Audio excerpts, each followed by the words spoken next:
ನಮಸ್ಕಾರ. ಸದಾನಂದ ಭಾವನೆ ಯೂಟ್ಯೂಬ್ ವಾಹಿನಿಗೆ ಸ್ವಾಗತ ಸುಸ್ವಾಗತ. 3ನೇ ತಾರೀಕಿಗೆ ಸಂಜೆ 4:05ಕ್ಕೆ ಮುಖ್ಯಮಂತ್ರಿಯಾಗಿ ಡಿ ಕೆ ಶಿವಕುಮಾರ್ ಅವರು ಲೋಕಭವನದ ಗಾಜಿನ ಮನೆಯಲ್ಲಿ ಸರಳವಾಗಿ ಸಮಾರಂಭವನ್ನು ಏರ್ಪಡಿಸಿದ್ದಾರೆ. ಹೀಗಾಗಿ ಅಭಿಮಾನಿಗಳಿಗೆ ನಿರಾಶೆ ಉಂಟಾಗಿದೆ. ಯಾಕಂದರೆ ಶಾಸಕರು ಮತ್ತು ಕೇವಲ ಆಹ್ವಾನಿತರಿಗೆ ಮಾತ್ರ ಅಲ್ಲಿ ಆಹ್ವಾನವನ್ನು ಮಾಡಿದ್ದಾರೆ. ನಿನ್ನೆ ತಮಗೆಲ್ಲ ಗೊತ್ತಿದೆ, CLP ಮೀಟಿಂಗ್ ನಡೀತು. ಆ ಮೀಟಿಂಗ್ಗೆ 1 ಗಂಟೆ ಸಿದ್ದರಾಮಯ್ಯ ಅವರು ಬೇರೆ ಕಡೆ ಹೋಗಿದ್ದರಿಂದ ಲೇಟ್ ಮಾಡಿದರು. ಅದು ಕೂಡ ಆತಂಕ ಕೇವಲ ಒಂದು 5 ನಿಮಿಷದಲ್ಲಿ ನಿವಾರಣೆ ಆಯಿತು. ಅಲ್ಲಿ 10 ನಿಮಿಷ ಮಾತಾಡಿದಂಥ ಸಿದ್ದರಾಮಯ್ಯ ಅವರು ಮುಂದಿನ CLP ನಾಯಕರಾಗಿ ಡಿ ಕೆ ಶಿವಕುಮಾರ್ ಆಯ್ಕೆ ಆಗ್ತಾರೆ ಅಂಥೇಳಿ ಹೊರ ನಡೆದರು. ತದನಂತರ 10 ನಿಮಿಷದ ಬ್ರೇಕ್ಫಾಸ್ಟ್ ಆದ ನಂತರ ಕೇಂದ್ರ ನಾಯಕರಿಗೆ ಈ ವಿಷಯವನ್ನು ತಿಳಿಸಿದರು. ನಂತರ 1 ಗಂಟೆ ಚರ್ಚೆ ಕೂಡ ಆಯಿತು. ಸಿದ್ದರಾಮಯ್ಯ ಅವರು 8 ವರ್ಷ ಯಾವ ರೀತಿ ಆಡಳಿತವನ್ನು ನಡೆಸಿರು ಅದನ್ನು ಕೂಡ ಗುಣಗಾನವನ್ನು ಮಾಡಿದರು. ಸಿದ್ದರಾಮಯ್ಯ ಅವರು ಕೂಡ ಕೇಂದ್ರ ಸರ್ಕಾರ ವಿರುದ್ಧ ಒಂದು ಧ್ವನಿಯನ್ನು ಹೆಚ್ಚಿದರು. ಒಟ್ಟಾರೆ ಎಲ್ಲ ಪ್ರಕ್ರಿಯೆಗಳು ಸರಳವಾಗಿ ಮುಗಿದು ಇದು ಭಾಳ ಮಹತ್ವದ ವಿಷಯ ಆಗಿತ್ತು. BJP ಅವರಿಗೆ ಭಾಳ ನಿರಾಶೆ ಉಂಟಾಯಿತು ಅಂತ ಹೇಳ್ಬೋದು. ಯಾಕಂದರೆ ಏನಾದರೂ ಆಗ್ತದೆ, ಸಿದ್ದರಾಮಯ್ಯ ಕೊನೆ ಕ್ಷಣದಲ್ಲಿ ಏನಾದರೂ ಒಂದು ನಾಟಕ ಮಾಡ್ತಾರೆ ಅಂತ ಒಂದು ಏನು ಇತ್ತು ಅದೆಲ್ಲ ಮಾಯವಾಗಿ ಬಿಡ್ತು. ಒಟ್ಟಾರೆ ಕೇಂದ್ರ ಸರ್ಕಾರ ಯಾವ ರೀತಿ ಅಂದರೆ ಹೈಕಮಾಂಡ್ ಯಾವ ರೀತಿ ಹೇಳಿದೆ ಅದೇ ರೀತಿ ನಡ್ಕೊಂಡ್ರು. ನಂತರ ಮತ್ತೊಮ್ಮೆ ಕೇಂದ್ರದ ಸಚಿವ ಸಂಪುಟಕ್ಕೆ ಬರಬೇಕಂತ ಆಹ್ವಾನವನ್ನು ಕೊಟ್ಟರು. ಆದರೆ ಸಿದ್ದರಾಮಯ್ಯವ್ರನ್ನು ನಯವಾಗಿ ತಿರಸ್ಕಾರ ಮಾಡಿದ್ದಾರೆ. ಒಟ್ಟಾರೆ ಅವ್ರ ಬೇಡಿಕೆ ಏನು ಅಂತಂದರೆ, ಈಗ ಸಮನ್ವಯ ಸಮಿತಿ ಅಧ್ಯಕ್ಷ ಸ್ಥಾನ ನನಗೆ ಕೊಡಬೇಕು, 1ನೇದು. 2ನೇದು, ನಾನು ಹೇಳಿದವರಿಗೆ ಹೆಚ್ಚಿನ ಸ್ಥಾನವನ್ನು ಕೊಡಬೇಕು ಮತ್ತು 2028ರಲ್ಲಿ ನಾನು ಹೇಳಿದವರಿಗೆ ಟಿಕೆಟ್ ಕೊಡಬೇಕು ಅನ್ನುವಂಥ 3 ಬೇಡಿಕೆಗಳನ್ನು ಈಗ ಇಟ್ಟಿದ್ದಾರಂತ. ಇನ್ನು ಸತೀಶ್ ಜಾರಕಿಹೊಳಿ ಅವರು ಮೌನವಾಗಿ ಎಲ್ಲವನ್ನು ನೋಡ್ಕೊಳ್ತಾ ಇದ್ದರು. CLP ಸಭೆಯಲ್ಲಿ ಎಲ್ಲರೂ ಕೈ ಎತ್ತಿ ಅಂತ ಅಂದಾಗ ಲಕ್ಷ್ಮೀ ಹೆಬ್ಬಾಳ್ಕರ್ ಮತ್ತು ಸತೀಶ್ ಜಾರಕಿಹೊಳಿ ಕೈ ಎತ್ತಲಿಲ್ಲ. ಅದು ವಿಡಿಯೋ ತಾವು ನೋಡ್ಬೋದು. ಯಾಕೆ ಅನ್ನೋದು ಗೊತ್ತಿಲ್ಲ. ಇನ್ನು ಇಷ್ಟೊಂದು ಮಹತ್ವದ ಸಭೆ ಇದ್ದರೂ ಕೂಡ 5 ಜನ ಶಾಸಕರು ಭಾಗವಿನ ಯಾವುದೋ ಒಂದು ಕಾರಣಕ್ಕಾಗಿ ಹಾಜರಿರಲಿಲ್ಲ. ಒಟ್ಟಾರೆ ಶಾಂತಿಯಿಂದ ಈ ಒಂದು ಪ್ರಕ್ರಿಯೆ ಮುಗೀತು. ನಂತರ ಲೋಕಭವನಕ್ಕೆ ಹೋದರು. ಅಲ್ಲಿ ರಾಜ್ಯಪಾಲರಿಗೆ ಸಭಾನಾಯಕನ ಏನು ಪತ್ರ ಇದೆ ಅದನ್ನು ಕೊಟ್ಟರು ಮತ್ತು ಆಹ್ವಾನವನ್ನು ನೀಡಿದರು ಅಂತ. ಇಲ್ಲಿ ಮಹತ್ವದ ಅಂತಂದರೆ, ಕೇಂದ್ರಕ್ಕೆ ಯಾಕೆ ಸಿದ್ದರಾಮಯ್ಯವ್ರನ್ನ ಕರ್ಕೊಂಡು ಹೋಗ್ತಾರಂತಂದರೆ, ಅವ್ರ ನಡುವೆ ಜಗಳ ಆಗಬಾರ್ದು. ಅವ್ರು ಕೇಂದ್ರಕ್ಕೆ ಬಂದರೆ ಅವರು ಕೇಂದ್ರ ವಿಷಯಗಳನ್ನು ನೋಡ್ಕೋತಾರೆ. ಇಲ್ಲಿ ಸಿದ್ದರಾಮಯ್ಯ ಅವ್ರಿಗೆ ಫ್ರೀ ಹ್ಯಾಂಡಾಗಿ ಬಿಟ್ಕೊಡ್ಬೇಕಂತ ವಿಚಾರ. ಆದರೆ ಸಿದ್ದರಾಮಯ್ಯ ಅದನ್ನು ಒಪ್ಪಲಿಲ್ಲ.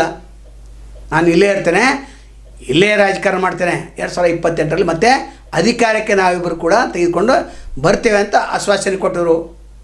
ಒಟ್ಟಾರೆ ಸಮನ್ವಯ ಸಮಿತಿ ಯಾಕೆ ಮಾಡಿದೆ ಅಂದರೆ, ಸರ್ಕಾರ ಏನಾದರೂ ಎಡವಟ್ಟು ಮಾಡ್ಕೊಳ್ತಾ ನಡೆದರೆ ಅಥವಾ ಡಿ ಕೆ ಶಿವಕುಮಾರ್ ಏನಾದರೂ ಸ್ವತಂತ್ರವಾಗಿ ನಿರ್ಣಯವನ್ನು ತೆಗೆದುಕೊಳ್ಳಲಿಕ್ಕೆ ಪ್ರಯತ್ನ ಮಾಡಿದರೆ ಸಮನ್ವಯ ಸಮಿತಿಯಲ್ಲಿ ಆ ವಿಷಯವನ್ನು ತಂದಿಡ್ತಾರೆ. ಆದರೆ ಆಶ್ಚರ್ಯ ಅಂತಂದರೆ, ಇನ್ನು ಶಾಸಕರು ಕೆಲವೊಂದು ಜನ ಕೆಲಸ ಆಗಲ್ದವರು ಸಿದ್ದರಾಮಯ್ಯ ಕಡೆ ಬರೋರು, ಸಿದ್ದರಾಮಯ್ಯ ಅವರು ಅಲ್ಲಿ ಫೋನ್ ಮಾಡೋರು, ಅಲ್ಲಿ ಕೆಲಸ ಆಗಲಿಲ್ಲ ಅಂದರೆ ಹೊಂದಾಣಿಕೆ ಕೊರತೆ ಈಗ ಸದ್ಯಕ್ಕೆ ಕಾಣ್ತಾ ಇದೆ.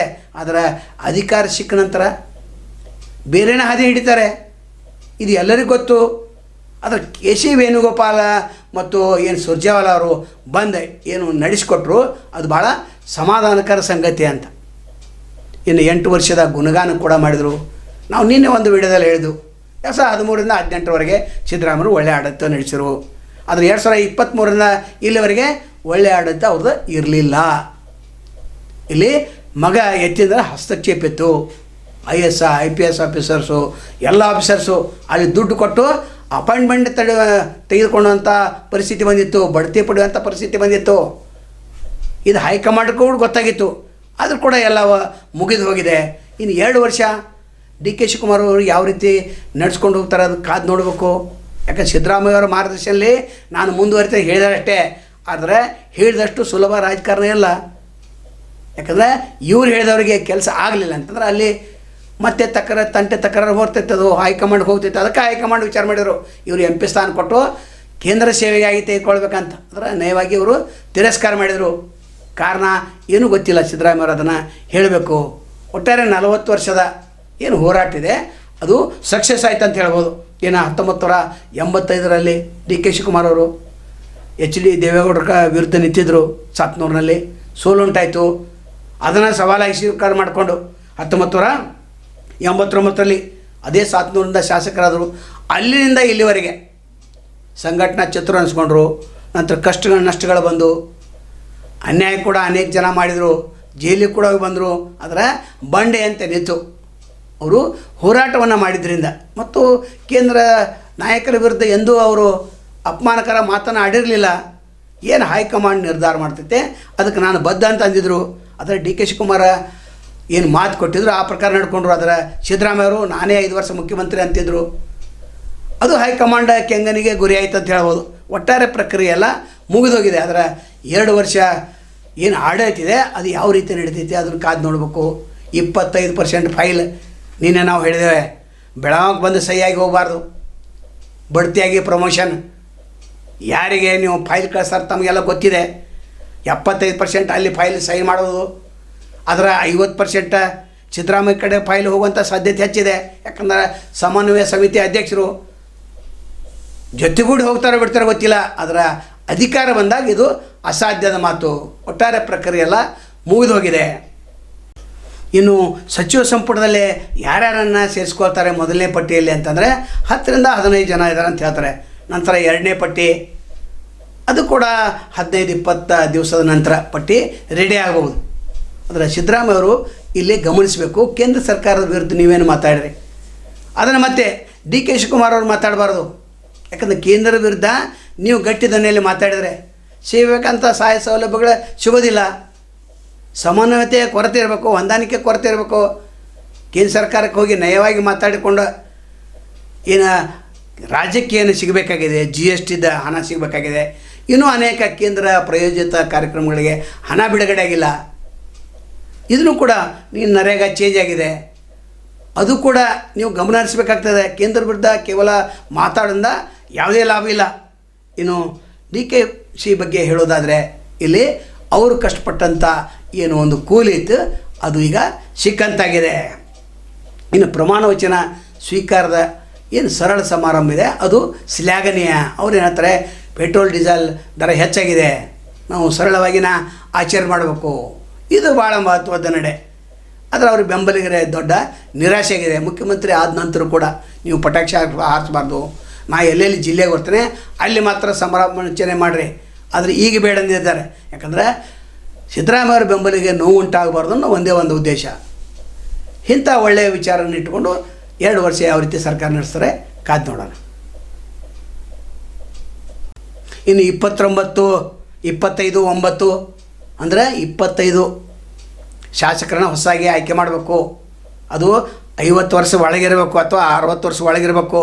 ನಂತರ ಹೊರಗಿನವರು ಅಂದರೆ 60 ಮೇಲೆ 9 ಜನ ಸಚಿವರು ಇರ್ಬೇಕಂತ ರಾಹುಲ್ ಗಾಂಧಿಯವರು ಒಂದು ಮಾತನ್ನು ಹೇಳಿದ್ದಾರೆ. ಅಂದರೆ ಯುವ ಸಂಪುಟ ರಚನೆ ಮಾಡಬೇಕೆ ಅವರು ಕಸರತ್ತು ನಡೆಸಿದ್ದಾರೆ. ಸಿದ್ದರಾಮಯ್ಯ ಅವರು ಲಿಸ್ಟ್ ಕೊಟ್ಟಿದ್ದಾರೆ, ಡಿ ಕೆ ಶಿವಕುಮಾರ್ ಲಿಸ್ಟ್ ಕೊಟ್ಟಿದ್ದಾರೆ. ಆದರೆ ಖರ್ಗೆ ಅವರು ಕೂಡ ತನ್ನ ಒಂದು ಲಿಸ್ಟ್ ತಯಾರು ಮಾಡೋರಲ್ಲ, ನನ್ನ ಮಗನಿಗೆ DCM ಕೊಡು ಅಂತೇಳಿ. ಇನ್ನೊಂದು ಸಿದ್ದರಾಮಯ್ಯ ಬೇಡಿಕೆ ಇದ್ದಾರೆ, ನನ್ನ ಮಗನಿಗೆ ಮಂತ್ರಿ ಮಾಡಂತ ಅಥವಾ DCM ಮಾಡಂತ. ಅದು ಕೂಡ ಚರ್ಚೆಯ ವಿಷಯ ಆಗಿದೆ. ಒಟ್ಟಾರೆ ಹೈಕಮಾಂಡ್ಗೆ ತಲೆನೋವಾಗಿದೆ. ಅದು ಕೂಡ ಇದನ್ನೆಲ್ಲ 2 ತಾರೀಕು ಬಗೆಹರಿಸಲೇಬೇಕು. ಯುವ ಸಂಪುಟ ರಚನೆ ಆದರೆ ಹಿರಿಯ ತಲೆಮಾರುಗಳು ನಮ್ಮದು ಕೊನೆಯ ರಾಜಕೀಯ, ನಾವು ಇಷ್ಟು ವರ್ಷ 30-40 ವರ್ಷ ಕಾಂಗ್ರೆಸ್ಸಲ್ಲಿದ್ದೇವೆ ಅಂತ ಹೇಳಿದವರು ಅವರು ಕೂಡ 3-4 ಸಲ ಆರಿಸಿ ಬಂದಿದ್ದಾರೆ. ಅವರಿಗೆ ಕೊನೆಯ ಚಾನ್ಸ್ ಇದು, ಅವ್ರಿಗೆ ಹೆಂಗೆ ಬಿಡ್ಲಿಕ್ಕೆ ಬರ್ತೈತೆ. ಒಟ್ಟಾರೆ ಈ ಕಸರತ್ತು ದೊಡ್ಡ ಕಸರತ್ತಾಗಿದೆ. ಮುಖ್ಯಮಂತ್ರಿ ಪದವಿಯ ಹಸ್ತಾಂತರ, CLP ಸಭೆ, ರಾಜ್ಯಪಾಲ ಬೆಟ್ಟದು ಎಲ್ಲ ಸರಳ ಆಯಿತು. ಅದರ ಸಂಪುಟ ಏನು ರಚನೆ ಇದೆ ಭಾಳ ಕಠಿಣ ಪರಿಸ್ಥಿತಿಯಲ್ಲಿದೆ. ಇನ್ನು ಡಿ ಕೆ ಶಿವಕುಮಾರ್ ಹೇಳಿದಂತೆ ಆ ಸಚಿವ ಸಂಪುಟ ರಚನೆ ಆಗದೆ ಹೋದರೆ ಅವರು ನಿರಾಶೆ ಆಗ್ತಾರೆ. ಯಾಕೆ ಮುಖ್ಯಮಂತ್ರಿಗೆ ಏನು ಫಾಯ್ದಪ್ಪ ಅಂತ. ಇಲ್ಲಿ ಹೈಕಮಾಂಡ್ ಮಧ್ಯೆ ಪ್ರವೇಶ ಮಾಡಬಾರ್ದು. ಮುಖ್ಯಮಂತ್ರಿಗೇ ಎಲ್ಲ ಬಿಟ್ಟು ಕೊಟ್ಟರೆ ಅವ್ರು ಎಲ್ಲವನ್ನು ನಿಭಾಯಿಸ್ಕೊಂಡು ಹೋಗ್ತಾರೆ. ಯಾಕಂದರೆ ಕೇಂದ್ರದಲ್ಲಿ ಅವ್ರಿಗೇನು ಗೊತ್ತಿದೆ, ಇಲ್ಲಿ ಕರ್ನಾಟಕ ರಾಜ್ಯ ಸ್ಥಿತಿಗತಿ, ಇಲ್ಲಿ ಯಾರು ಸಕ್ರಿಯ ಇದ್ದಾರೆ, ಯಾರು ದುಡ್ಡು ಮಾಡಿದ್ದಾರೆ ಯಾರಿಗೂ ಗೊತ್ತಿಲ್ಲ. ಆದರೆ ಡಿ ಕೆ ಶಿವಕುಮಾರ್ ಎಲ್ಲ ಗೊತ್ತಿದೆ. ಅವರು ಕೂಡ ಹಣದ ಬೆನ್ನು ಹತ್ತಬಾರ್ದು, ಅಧಿಕಾರದ ಬೆನ್ನು ಹತ್ತಬಾರ್ದು, ಜನರ ಸೇವೆಗಾಗಿ ಬೆನ್ನು ಹತ್ತಬೇಕು. ಅದು ಭಾಳ ಮಹತ್ವ. ನೀವು ಗುಡಿ ಗುಂಡಾರ ಅಡ್ಡಾಡ್ರಿ ಬೇಡ ಅನ್ನಂಗಿಲ್ಲ. ಆದರೆ ಹಳ್ಳಿಗೆ ಬಂದು ಅಲ್ಲಿ ಪರಿಸ್ಥಿತಿ ನೋಡ್ಕೊಳ್ಬೇಕಾಗ್ತದೆ. ಅನೇಕ ಸಮಸ್ಯೆಗಳಿವೆ. ಇನ್ನು ಬೆಳಗಾವಿಯಲ್ಲಿ ಜೂನ್ 13ರಂದೇ ಏನು ಮಳೆಗಾಲ ಅಧಿವೇಶನ ನಡೆದಿದೆ ಅದು ಮುಂದಕ್ಕೆ ಹೋಗುವಂಥ ಸಾಧ್ಯತೆ ಇದೆ. ಅದರ ನಡೆದರೂ ನಡಿಬೋದು. ಒಟ್ಟಾರೆ ಪ್ರಕ್ರಿಯೆ ಸಂಪೂರ್ಣವಾಗಿ ಮುಗಿದಿದೆ. ಸಮನ್ವಯ ಸಮಿತಿಗೆ ಸಿದ್ದರಾಮಯ್ಯ ಬೇಡಿಕೆ ಇಟ್ಟಿದ್ದಾರೆ.